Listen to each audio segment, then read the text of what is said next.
নিজের হাতে থাকা ২৫ মন্ত্রণালয় ও বিভাগের সচিবদের সাথে নিজ বাসভবন যমুনায় বৈঠক করেন অন্তর্বর্তী সরকারের প্রধান উপদেষ্টা ড. মোহাম্মদ ইউনূস।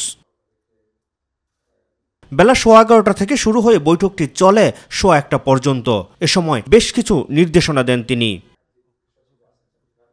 বৈঠক শেষে সচিবালয়ে আয়োজিত ব্রিফিংয়ে বৈঠকের বিস্তারিত তুলে ধরেন জনপ্রশাসন মন্ত্রণালয়ের সিনিয়র সচিব মেজবাহ উদ্দিন চৌধুরী। তিনি বলছেন অগ্রাধিকার নির্ধারণ করার জন্য এই মুহূর্তে আমাদের অগ্রাধিকার কোন বিষয়গুলো আছে সেগুলো নির্ধারণ করে অগ্রাধিকার ভিত্তিতে কাজ করার জন্য তিনি নির্দেশনা দিয়েছেন।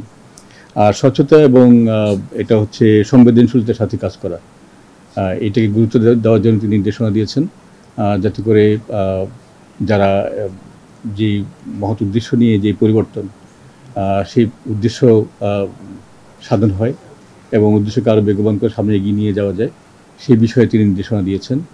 এবং কত জরুরি বিষয় আছে, যেমন সার আছে, খাদ্য আছে, বিদ্যুৎ, জ্বালানি, বন্দর এবং রেল, এই সকল বিষয়গুলোকে দ্রুত ফাংশনাল করার জন্য তিনি নির্দেশনা দিয়েছেন। জরুরি বিষয়গুলো ৭ দিনের মধ্যে উপস্থাপন করতে বৈঠকে প্রধান উপদেষ্টার নির্দেশনার কথা জানান তিনি। যেগুলো জরুরি এই মুহূর্তে আছে, একটা ৭ দিনের মতো একটা বিষয় আছে, যে ৭ দিনের মধ্যে যতগুলো বেশি জরুরি আছে, যেগুলো ওনার কাছে উপস্থাপন করার মতো, যেগুলো উপস্থাপন করতেই হবে, সেই বিষয়গুলো ওনাকে সরাসরি যেন উপস্থাপন করা হয়।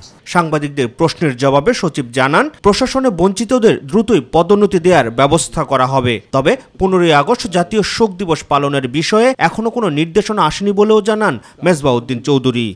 যারা বিসিএস এর যারা সুপারিশপ্রাপ্ত হয়েছিলেন পাবলিক সার্ভিস কমিশন থেকে ২৮ থেকে ৪২ ব্যাচের, তাদের বিষয়গুলো আমরা উপস্থাপন করেছি মাননীয় প্রধান উপদেষ্টার কাছে।